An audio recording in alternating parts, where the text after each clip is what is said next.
मेरे लिए अगर जो आपने पहले बोला प्यार क्या एहसास है या सच्चाई है, अगर प्यार एहसास है तो वो सच्चाई है।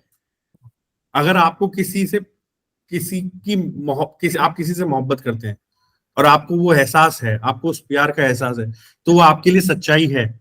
Hello and welcome to brand new editions of our June talk with Prankur Chaturvedi. By profession, he is a lawyer, corporate lawyer. साथ में ये फिल्म डायरेक्टर भी हैं, राइटर भी हैं.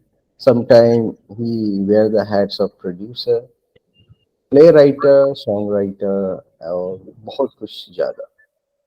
हम लोग काफी लॉन्ग टाइम से इनके साथ काम कर रहे हैं. मैं personally over 6-7 years. He has been a friend, good friend, but we have never met. The beauty of our conversation is in real life we have never met, but today we have decided finally we will meet over, let's say, this video call. And today we are going to discuss his entire journey, how he has started, where he has started.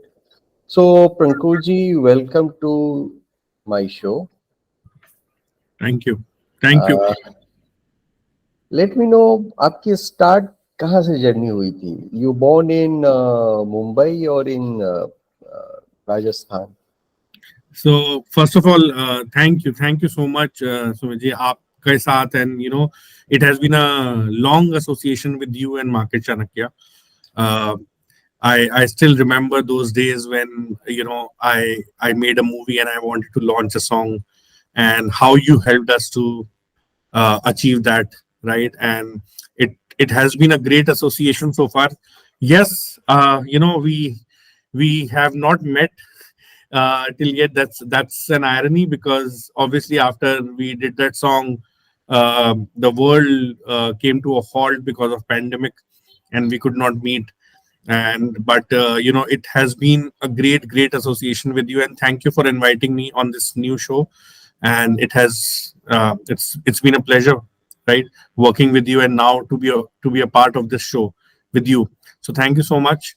And coming back to your question, starting मेरी जयपुर से है. So I'm born and brought up in Jaipur. So people always get confused. People think that I am from Mumbai, or I've been a part of Mumbai for a long time, which I have been. But I'm born and brought up in Jaipur. Jaipur से start किया, उसके बाद journey Delhi तक आई, दिल्ली के बाद journey Mumbai में गई. And Mumbai is an emotion, so yeah, I have no complaints if people think I'm from Mumbai, because Mumbai has been an integral part of my life. And but Jaipur has been special because obviously all the childhood memories, and growing up in Jaipur, in a city which is surrounded by forts, but also at the same time is very non-violent, so to say, and peace-loving. So it has been a great journey so far. But yeah, I started from Jaipur. वहां से शुरुआत हुई और फिर धीरे धीरे कारवां आगे बढ़ा, as they say. एक बहुत फैसिनेटिंग आपकी ओवरऑल अगर मैं जर्नी की बात करूं, तो you have studied law, right? Yeah. And then you are also venturing, I mean, successfully venturing into entertainment world. तो Right. ये कौन सा मोमेंट था जहाँ पे आप प्रोवोक हुए कि let's try and try something different? I mean, Right. because it's a rare combinations. I have worked with the various people. I have found कि lawyer होते हैं and the successful lawyer, they become like friend, philosopher and guide for I mean Bollywood stars or the studios. वहाँ पे वो consulting करते हैं as a Right. firm or as a lawyer. But आप उस एरिया को टच कर रहे हैं कि जो एकदम हार्डकोर क्रिएटिविटी है. सो क्रिएटिविटी एंड लॉ, हाउ आप एक कैसे आए? क्योंकि law is very like precise. You find I mean law के अंदर आप बहुत कुछ नीटी ग्रिटी के अंदर जानते हैं, लेकिन क्रिएटिविटी में क्या है कि बहुत सारे अनआंसर्ड क्वेश्चंस होते हैं, ग्रे एरिया Absolutely. पे बहुत वर्क करते हैं। लेकिन Hmm. लॉ में there is nothing called grey area, वहाँ पे एब्सोल्यूट ट्रूथ पे काम करते हैं, एब्सोल्यूट एविडेंस पे काम करते हैं। तो Hmm. ये जेल कैसे हुआ, ये both the things? So, I I love being part of those journeys where the journey is not black and white, but it is gray. And art is abstract, and I love that part about art, that it is abstract. Uh, Interestingly, I have always been a cinema lover, and I'm a hardcore cinema lover. Like, I love cinema. And when I was growing up in Jaipur, like any other child, uh, I was into cinema. I was into Bollywood, and I used to do plays when I was in school. Right, that was maybe the first moment, but I didn't realize it at that point in time. But जैसे जैसे मैं बड़ा हुआ, I studied in DU, so I was a part of DU. Over there, I used to interact with so many people, and there were so many stories. I was fascinated by those stories. So uh, that that was one moment when I started writing poems when I was in DU. That you know, this thought came to my mind: why not try my luck? And why not go to Mumbai and see what happens next, right? You But this whole kida, if I may say, Yeah. about Bollywood and cinema was always there, Mhm. and I really wanted to go to Mumbai and try my luck. I did that, thankfully, and after that things happened. Mhm. There's a long way to go, but what has happened so far has been fascinating. I never thought as an outsider I would be able to do things that I've done till now. And there is there's a lot to do, because whatever I've done till now is something which is it has not satisfied me. I Mhm. am not satisfied because I can see people doing a lot, right, around me, and uh, I have not achieved enough, uh, and that feeling should stay. It should stay till the last moment that you have not done enough. And for me, literally, I've just started. That's what I feel.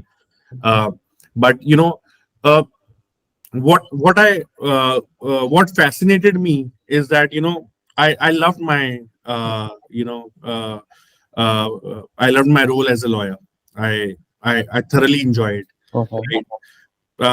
But a part of me uh, wanted to explore those Mhm. abstract areas, wanted to explore those gray areas, and also the one of the major factors, बहुत ही बड़ा factor है ये, कि मुझे stories कहनी थी, मुझे stories लिखनी थी, मुझे स्टोरीज कहनी थी, Mhm. और मुझे स्टोरीज प्रेजेंट करनी थी, Mhm. राइट?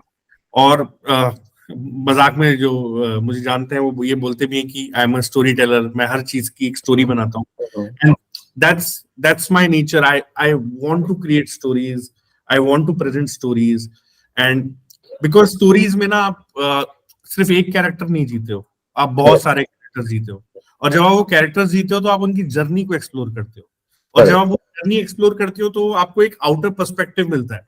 Correct. मुझे वो आउटर पर्सपेक्टिव लेना बहुत पसंद है, Mhm. मुझे उसको एब्जॉर्ब करना और Mhm. फिर दूसरों को देना, उन Mhm. दूसरों को एक्सप्रेस करना, मुझे वो बहुत पसंद आता है. Mhm. So that is a major reason why I have been a part of this, so to say, entertainment world, and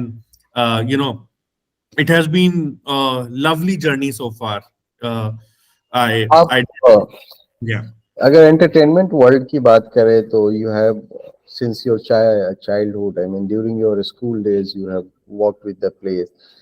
You have also tried to do some professional play called Alam Dost, if I'm Right. pronouncing correct.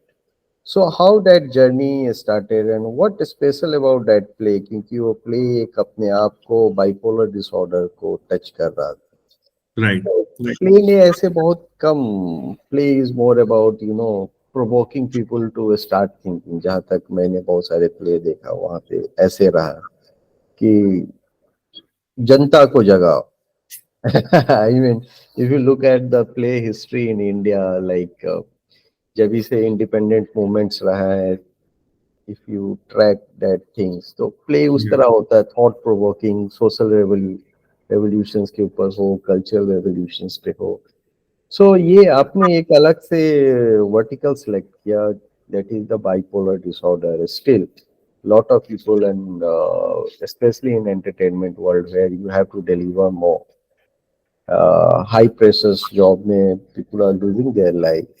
Yeah. They are losing their sense of brand. We have lot of example, live example जहाँ पे even during the pandemic, people have lose their uh, life and lot of near and dear one. Mentally, they are very ill.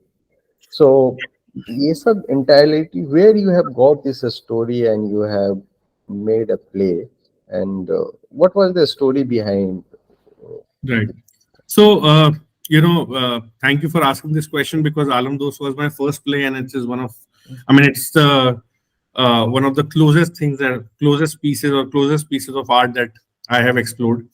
And with regard to Alam Dost, ये मुझे bipolar disorder और depression के बारे में तब पता चला जब इतना लोगों को पता भी नहीं था because someone in my family went through this whole cycle and उसके बाद जब मैंने इसके बारे में पढ़ा कि ये होता क्या है बिकॉज उस टाइम तो कोई नॉलेज भी नहीं थी it was long Correct, back correct, correct. Mental health was not या mental health talkable was not a talking point also तो जब इसके बारे में मैंने पढ़ा और समझा कि ये होता क्या है तब मुझे इसके अलग अलग फैसेट समझ में आए and it is very layered it is very very layered हम जो बहुत कैजुअली डिप्रेशन बोल देते हैं वो एक्चुअली वैसा होता नहीं है it is actually a mental issue it's a disease like any other disease you may have a knee pain you may have fever you may be suffering from god forbid cancer but uh, depression and bipolar disorder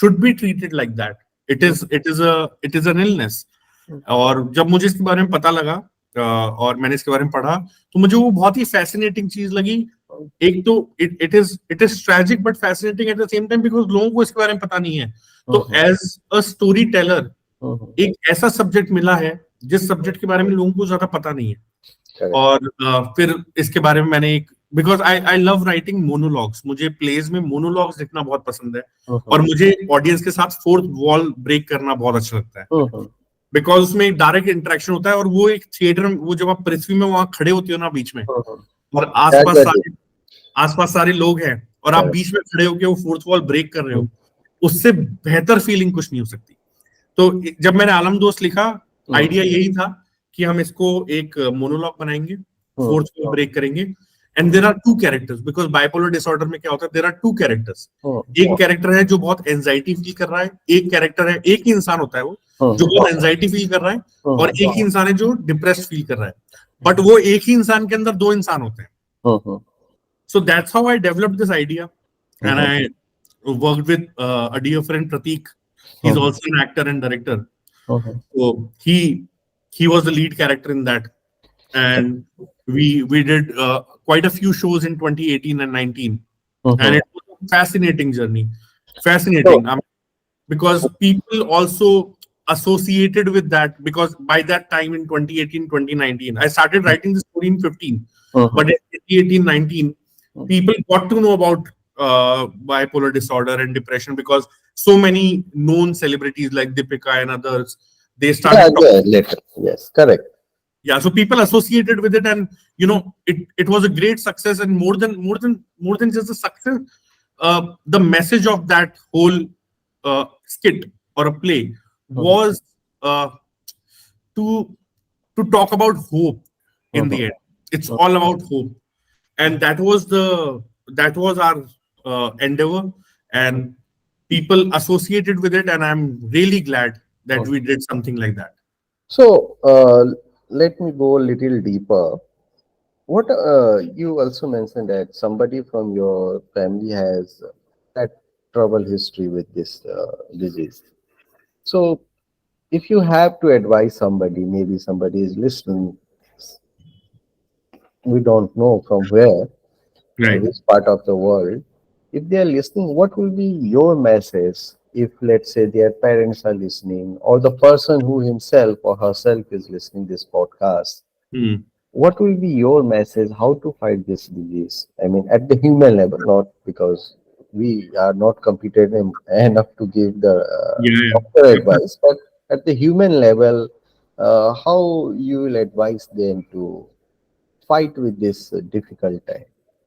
Yeah, no, I think it's very easy to give an advice, but uh, because I have seen this happening in my extended family, so uh, one thing which I can say, right, is that this too shall pass.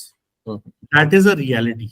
mhm, So you need to have hope, and that person, he or she, whosoever is suffering from this, mhm, will not realize, and it's very mhm, it's very unfair for us to mhm, expect that that person should realize that this will pass. No, that person may not realize at this point in time, and it's absolutely okay. mhm, mhm, But people around that particular person should realize that this mhm, too shall pass, and mhm, it is an illness. We need to treat it like an mhm, illness, and a lot of patience is required, a lot of patience. And hats off to those people who are mhm, taking care of people suffering from bipolar disorder or depression, mhm, mhm. because जितना patience चाहिए होता है ना, हमको वो सारी story सुनने को मिलती है जिनको ये डिसऑर्डर था, या जो Yeah, डिप्रेस, yeah, correct. हमको वो स्टोरी सुनने को नहीं मिलती जिन्होंने उनका ध्यान रखा या देखभाल करी, because they go through a lot. So I Correct. Think hats off to those people as well. But at the end of the day, it is all about hope and belief. Mhm, These two are the main key mhm, words here. mhm. आपने एक और बहुत अच्छा creative ventures किया था, Azad Ruh, correct? Azad Ruh, yeah.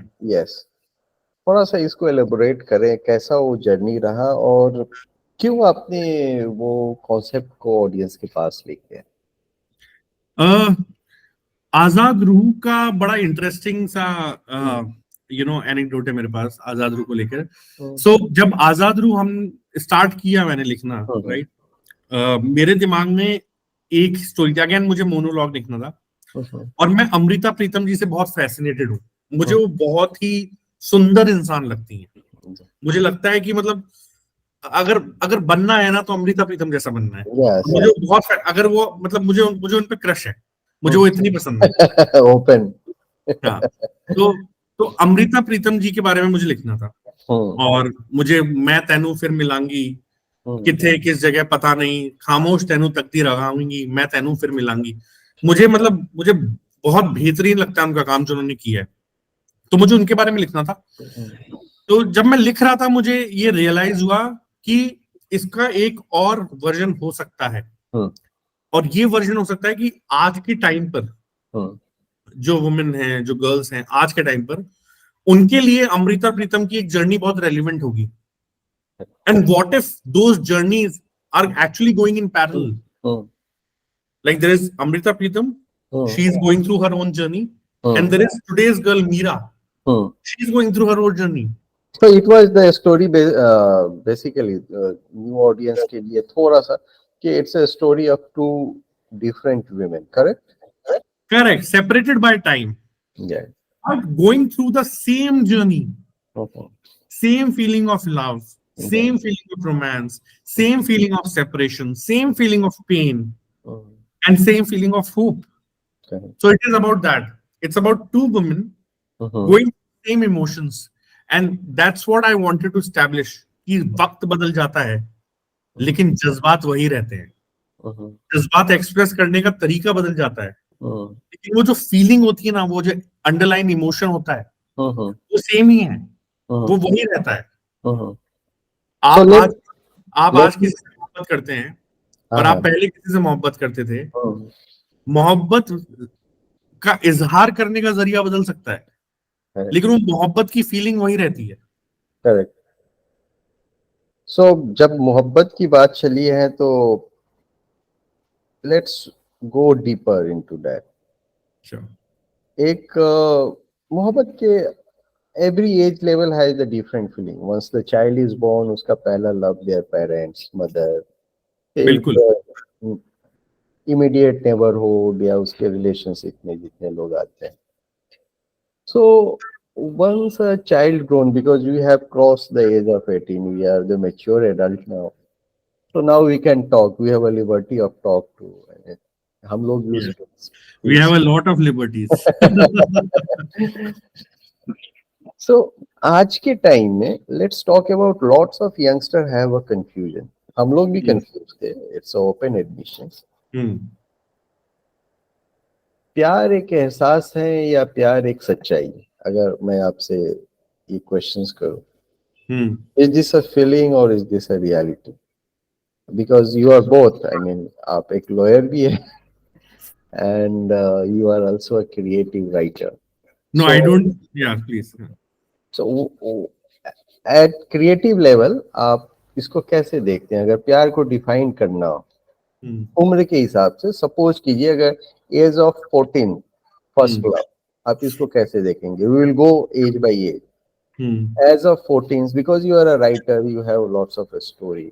Hmm. So you have written a story for women. So Hmm. ये आपको और भी खास स्पेशल्स बनाता है मोहब्बत Hmm. को लेके. आपने मेल पॉइंट ऑफ व्यू को भी टच किया, बहुत सारे गाने और बहुत सारी ये. तो अब इमोशंस कैसे डिफरेंट होते हैं गर्ल्स के अंदर और एक बॉयज के अंदर? What is your thought? You must have interacted with lot of people और आपके अपने भी जज्बाती एहसास तो होंगे. बहुत डीप क्वेश्चन है। और इसका आंसर स्ट्रेट फॉरवर्ड नहीं है, मतलब इसका कोई यस और नो आंसर नहीं हो सकता कि ये सही है और ये गलत है, बिकॉज सब्जेक्टिव, बहुत ही सब्जेक्टिव टॉपिक है ये. बट मेरे लिए अगर जो आपने पहले बोला प्यार क्या एहसास है या सच्चाई है, अगर प्यार एहसास है तो वो सच्चाई है. अगर आपको किसी से आप किसी से मोहब्बत करते हैं और आपको वो एहसास है, आपको उस प्यार का एहसास है, तो वो आपके लिए सच्चाई है. पर क्या वो दूसरे इंसान के लिए सच्चाई है, ये कहना मुश्किल है, right?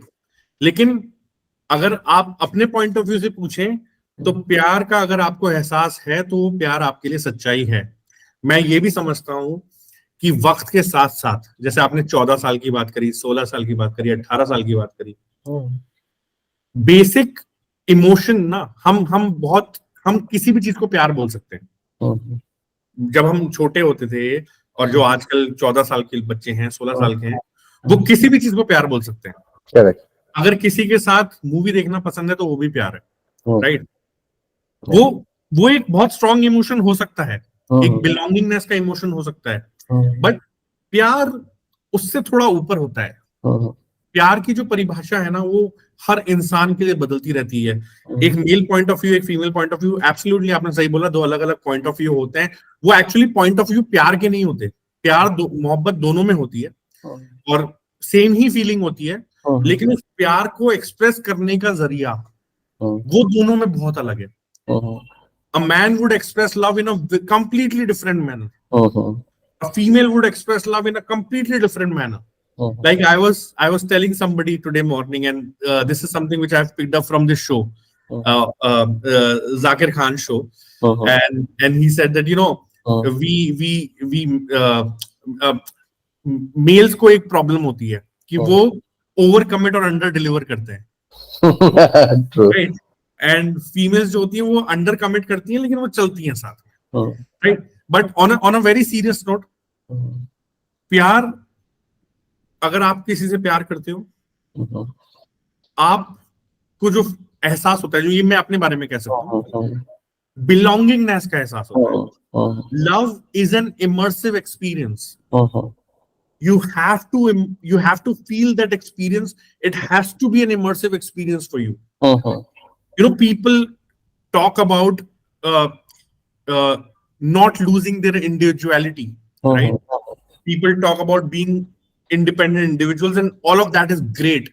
It has to stay like that, right? Because you need to have your individuality. You don't respect yourself, nobody will respect you. Correct. But when you are in love, right, you it will happen that in some form or the other, in in some manner, at some point in time, for a few moments, you would definitely lose your individuality. Hmm. It has to be an immersive experience. Hmm. And that feeling of belongingness, that feeling of sharing vulnerable moments, Hmm. that feeling of, you know, Hmm. that feeling of being non-judgmental, Hmm. right? And that feeling of being real Hmm. is love for me. Hmm. एक जब प्यार होगा तो दिल टूटेगा ही, बोला जाता है। और एक ऐसा भी मतलब साइकोलॉजिकली वे में एक सच्चा प्यार पाने के पहले बोला गया है कि at least 7 to 8 time heart break होता है, both for girls and the boys. It's a average, maybe somebody has a bigger number, किसी का कम भी हो सकता है। इस पे आपका क्या थॉट है? लेट्स से कि हार्ट ब्रेक बहुत डिफिकल्ट होता है, people go into the depressions, और यंग एज में इसको हैंडल करना बहुत, क्योंकि mentally you are not so much mature. True. तो ये मूवमेंट को अगर कोई एक लेट्स से एक एक लड़का है, एग्जांपल में I am giving you a hypothetical examples, I mean वो एग्जांपल शायद बहुत लोगों के साथ रिलेट करेगा। Let's say a 24-year guys working in a corporate sector fall in love for 10 years, let's say school time से या कॉलेज टाइम से ही एक गर्ल्स के साथ उनका relationship. Girls is more successful, example I am saying, may be she had joined some, had corporate hierarchy में upper segment में, in terms of salaries और in terms of रुतबा या जो कुछ भी आप समझ। सो उस समय में ऐसा देखा गया है, just general perception, I might be wrong, Indian society में खासकर, कि girls always pick a boys who are more successful than her in practical life. But boys अगर उसने प्यार किया है तो वो अगर उसकी girlfriend let's say if she is even though not earning और हायरार्की भी नहीं भी है, but he goes for his love. ये एज ए राइटर और एज अ ह्यूमैनिटेरियन आप इस चीज को कैसे देखते हैं? बहुत लोग इसको फेस करते हैं कि भाई लड़का है वो उतना सक्सेसफुल नहीं रहा, लड़की सक्सेसफुल है, बहुत सारी स्टोरीज भी बनी है, बट प्रैक्टिकल लाइफ में ये होता है, हमने बहुत बार देखा है। आप एज ए लॉयर तो आप बहुत कुछ देखे होंगे ऐसा। तो इस चीज को आप कैसे एज अ राइटर देखते हैं और एज ए डायरेक्टर, और इस चीज को अगर कोई क्रॉस कर रहा हो तो हाउ टू हैंडल दैट? सी ये जो if I may call it a problem, ये आज की प्रॉब्लम या आज का इशू नहीं है। ये इशू बहुत पुराने टाइम से चलता हुआ रहा है। मैंने आपको जैसे बोला मैं सिनेमा लवर हूँ, ये इशू अभिमान से चलता हुआ आ रहा है। सो यू नो इसका इसका एक्चुअली रूट कॉज जो है ना, ये रूट कॉज हमारा सोशल स्ट्रक्चर जो रहा है इतने टाइम से, ये रूट कॉज वहां, ये इशू वहां से स्टार्ट हुआ है। बिकॉज पहले ऐसा होता था that we used to have these male dominated households, अभी भी हैं, राइट? उसमें एक हमने रोल्स असाइन किए हुए थे, right? For you know we can obviously argue whether those were right and wrong at that point in time, right? If you ask me, I think it was obviously wrong, but we have to go back in history and debate about it, right?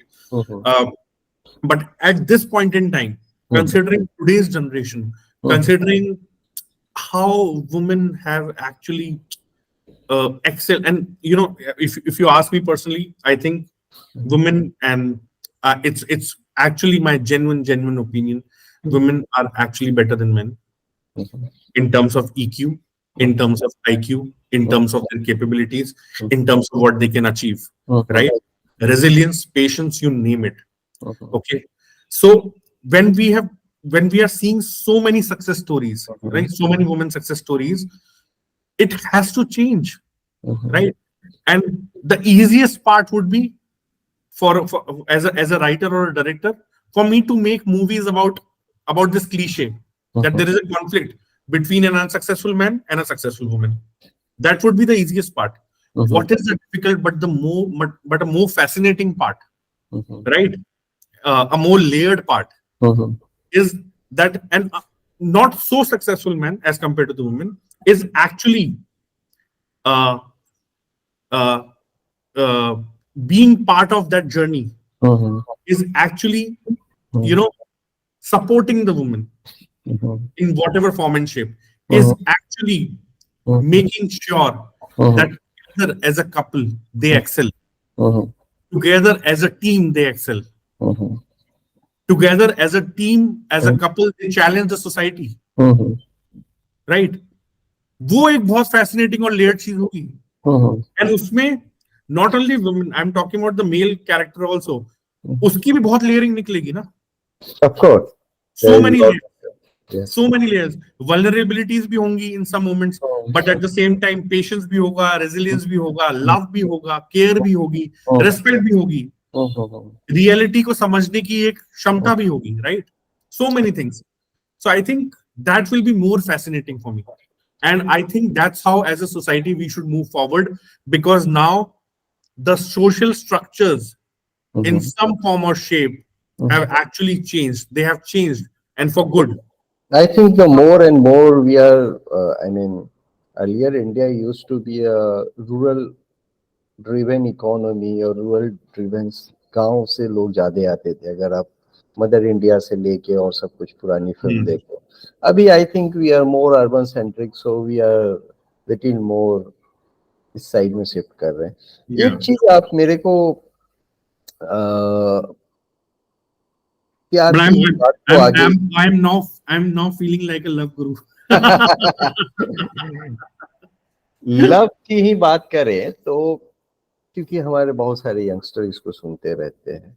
I mean, we are coming from a generation, I mean the last generation where the letter लिखते थे, चिट्ठियां लिखते थे, वो last generation रहा है. उसके बाद वो तो खत्म ही हो गया, सिस्टम ही खत्म है. So digital media, I mean social media, कितना इम्पैक्ट हुआ है अगर लव के बारे में, क्योंकि love has become so instant, I mean emotions become so instant in our time. I mean the school days आप करो तो उतना व्हाट्सएप भी नहीं था, या फिर इतना क्विक मीडियम नहीं था कि आप कम्युनिकेट करो within a second. Yes we had a phone call और सब कुछ, लेकिन वो भी इतना नहीं था जितना भी व्हाट्सएप या अदर आप तरह से लव को ये कर रहे हैं. तो आपको ऐसा लगता नहीं है कि our love has become more digital, और जो एक पहले दिल से होता था अब थोड़ा डिजिटली एक्सप्रेस कर रहे हैं? Maybe that's not the right way, because WhatsApp emoji के थ्रू हम लोग लव एक्सप्रेस कर रहे हैं. Maybe the parents to the daughter, father daughter का हो या कपल्स का हो. तो क्या इसमें कुछ चेंजेस आया, because you have gone through both the generation, transitional space. So एक बेसिक आप क्या difference as a writer point of view से, क्रिएटिव पॉइंट ऑफ व्यू से आप इसको कैसे देखते हैं? पहले तो थोड़ा एक लाइटर नोट पे अगर स्टार्ट करूं मैं, आपने जैसे बोला बहुत इजी हो गया है, डेफिनेटली बहुत इजी हो गया है आज के टाइम पे लव एक्सप्रेस करना. मुझे पता नहीं अगर आज के टाइम पे लोगों को दिसंबर या जनवरी की सर्दी में रात में 10 बजे किसी एसटीडी पीसीओ पे जाके सिर्फ एक मिस कॉल मार के आना पड़े तो क्या वो कर पाएंगे या नहीं, बिकॉज वो भी एक जमाना था जब आप एसटीडी पे जाते थे, क्योंकि 1 ही रुपए था तो आपको सिर्फ मिस कॉल ही मार सकते थे. और आप ये चाहते थे कि फोन उठे भी ना बट मिस कॉल लग जाए. तो एक वो अलग तरीका भी था, right? And but obviously the generation is very different, right? बहुत अलग तरीके की जनरेशन, बहुत अलग जनरेशन है आज के टाइम पे. टेक्नोलॉजी बहुत चेंज हो गई है, you know, mode of expressions बहुत डिफरेंट हैं. So can't really blame the current setup, but at the same time you know, मैंने एक पिक्चर बनाई थी अनफिल्टर्ड लव, और ये पिक्चर मैंने प्री पैंडेमिक बनाई थी. और उस time honestly obviously nobody knew कि कोविड आने वाला है, किसी को कुछ आइडिया भी नहीं था, किसी को नहीं पता था कि सोशल मीडिया के बारे में इतनी बातें होंगी, सोशल मीडिया इतना रेलिवेंट हो जाएगा, फिर इतना ट्रोल होगा, इतनी बातें होंगी. बट जब हमने ये 18 में पिक्चर बनाई, वो सोशल मीडिया एडिक्शन पे थी. और बाद में I know. You have been a part of the journey also. हमने जब उसको डिज्नी ये Hotstar, sorry, yes yes, it has released on various platform. अगर कोई ऑडियंस देखना चाहे तो कौन कौन से नेटवर्क पे अभी करंटली अवेलेबल है? अभी करंटली वो जियो सिनेमास पे है। इससे पहले वो 2 साल तक डिज्नी हॉटस्टार पे थी। तो बहुत ही फैसिनेटिंग जर्नी रही वो भी। लेकिन वो हमने प्री पैंडेमिक बनाई थी about the social media addiction, because उस टाइम वो पिक कर चुका था and we could see the trend. And post pandemic people started talking about social media addiction and stuff like that. अब हम बोलते हैं कि अरे हमने तो पहले ही सोच लिया था, राइट? बट ऑनेस्टली उसका मतलब obviously there was no thought कि कोविड आएगा और कोविड के बाद इस सोशल मीडिया के बारे में बहुत बातें होंगी, right? Because unfortunately very unfortunate events happened, right, with in 2020 Sushant Singh Rajput and so on and so forth. So people started talking about social media and social media addiction, but मैं इसको दो तरीके से देखता हूँ और हर चीज के दो पहलू होते हैं। एक पहलू तो ये है कि क्या सोशल मीडिया ने लोगों की हेल्प करी Covid? The answer is yes. So does that mean अगर आप सोशल मीडिया का एक्चुअल में अच्छा यूटिलाइजेशन करो तो क्या वो काम आ सकता है और क्या हेल्प कर सकता है? ऑफ कोर्स कर सकता है, करा भी है, बहुत लोगों की मदद करी है, अलग अलग टाइम पे करी है। बट दूसरा पहलू ये है कि सोशल मीडिया से लोगों को लगता है कि लोग पास आ गए हैं, लोग करीब आ गए। I don't think that is a reality. वो रियलिटी नहीं है। सोशल मीडिया की वजह से लोग पास नहीं आए हैं, सोशल मीडिया की वजह से दूरियां जरूर बढ़ी हैं, राइट? ह्यूमन टच कम हो गया है। हाँ, पहले लोग एफर्ट लगाते थे किसी का बर्थडे याद करने में, मतलब बर्थडे होता था ना, लोग अब लोग रिलाई करते हैं सोशल मीडिया पे दिख जाएगा कि इस दिन बर्थडे है तो विश कर देंगे, और अगर नहीं दिखता और बाद में रियलाइज होता है तो बोलते भी हैं कि अरे वो तो सोशल मीडिया पे तो आया नहीं था, वहां पे तो मिस हो गया, वहां पे देखा नहीं तो पता नहीं चला। बट पहले कैसे याद रहता था लोगों को? I really want to know, पहले कैसे याद रहता? पहले लोग एफर्ट लगाते थे इस चीज के लिए। Correct, memory was more stronger than new generation. हाँ, और जो अनफिल्टर्ड लव में मैंने एक डायलॉग लिखा था कि पहले हम कहते थे ना वो 4 लोग क्या कहेंगे, अब वो 4 नहीं 4000 हो गए तुम्हारी फेसबुक फ्रेंड लिस्ट पे। Correct. You know, I used to be one of those people. I remember pre 2020 I used to be one of those people जो लोगों के प्रेशर में चीजें पोस्ट कर, मतलब मुझे सोशल मीडिया का प्रेशर रहता था, I want to post stuff, अगर 2 दिन तक कुछ पोस्ट नहीं करा तो खाली खाली सा लग रहा है। Nothing, no likes, nothing, कुछ yeah, I mean I used to think about those things. Last 3 साल से for various reason I have not been on social media. मतलब इतना लंबा डिटॉक्स हो गया ना मेरा सोशल मीडिया का, like, but it has helped me a lot. मुझे वो चीज बड़ी अच्छी लगी कि वो एक डिटॉक्स हुआ। लास्ट 3 साल में मैं बिल्कुल एक्टिव नहीं रहा सोशल मीडिया प्लेटफॉर्म पे, और वो एक डिटॉक्स ने मुझे एक्चुअली काफी सेल्फ रियलाइजेशन कराया लाइफ में, काफी चीजें रियलाइज हुई मुझे लाइफ। ये चीज मैं भी पर्सनली, मैं पहले फोन में Instagram, Facebook, LinkedIn, even LinkedIn भी ऐप मैं कंटिन्यूसली यूज करता था। यूज करने का मतलब था कि दिन में 5-10 बार ऐसे ही क्लिक हो जाया करते थे। तो I have decided around 2 years back कि I will use all this apps or all these social networking platform on my computer system, on my laptop. उससे I have realized कि 2 things happen my personal journey में. One, I am getting at least 2 hours more for myself, जहाँ पे मैं सोच सकता हूँ नई चीजों के बारे में। अगर आप सोशल मीडिया पे whoever is doing lots of tracking and all, इसका प्रॉब्लम क्या है कि आपका थिंकिंग स्टॉप हो जाता है, बिकॉज आप कंज्यूम इतना ज्यादा करते हो इंफॉर्मेशन कि आपको फिल्टर करने का टाइम नहीं होता है। आप देखते हैं, आपको आइडियाज मिलते हैं ये, लेकिन आपका अपना खत्म हो जाता है, because you have like influence by someone else. आपका कोई एक एडिक्शंस बन जाता है कि उसी का रील्स देखना है। तो आई थिंक अगर जितना ज्यादा थोड़ा सा आदमी को सोशल मीडिया से डिटॉक्स होने पे, आई हैव रियलाइज्ड कि I have started reading lot of books and all. So ये एक पॉजिटिव पॉइंट है, अगर जितना भी डिटॉक्स हो सोशल मीडिया से। अभी बुक से याद आया कि आपने एक बुक भी लिखा था, रोदार। रूदार। अरे thanks for remembering the book. So book से याद आया कि आपने एज अ राइटर किया है, क्रिएटिव डायरेक्टर डायरेक्शंस में भी।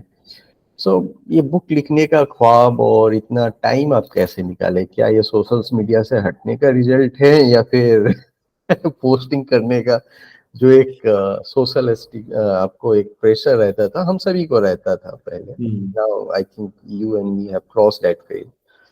तो क्या एक उसका इम्पैक्ट ये बुक है या फिर ड्यूरिंग द सोशल एज ही आप वो लिखा करते थे? किताबों से इश्क बहुत है, और मुझे लगता है कि ये आपकी और हमारी ये आखिरी जनरेशन है जिसको किताबों से इश्क है।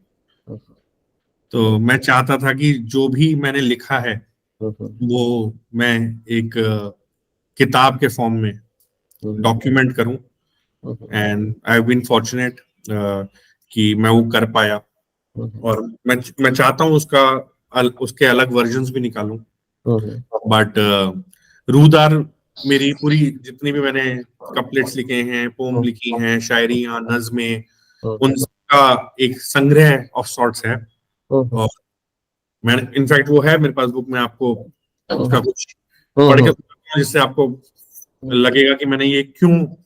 आई थिंक ये एक मेरी बहुत ही फेवरेट में से है जो मैंने लिखी। और वो मैंने एक बार किसी पेपर पे लिखी तो मुझे लगा कि ये सिर्फ एक ही नहीं होनी चाहिए ना, इसकी जो बाकी सखी सहेलियां हैं उनको एक साथ ही एक जगह लेकर आए और एक किताब बनाए। तो ये आइडिया था मेरा। और एक यादों का हुजूम करके एक मेरी कविता है, मैं वो पढ़ के सुनाता हूँ आपको। कभी रात सुलगती है, कभी ये दिन जलता है, तुम्हारी यादों का जब जब एक हुजूम सा चलता है। क्या बात, क्या बात, इरशाद। ये दिल तुम्हें कभी मंजूरी से याद करता है, ये दिल तुम्हें कभी मंजूरी से याद करता है, तो कभी मजबूरी का सहारा लेता है। ना जाने अंदर ही अंदर ये क्या क्या सहता है, यूं करीब ना होना इसे आज भी खलता है। तुम्हारी यादों का जब जब एक हुजूम सा चलता है। कभी ये ख्याल भी आता है कि इस दिल को थोड़ा खुदगर्ज बनाया जाए,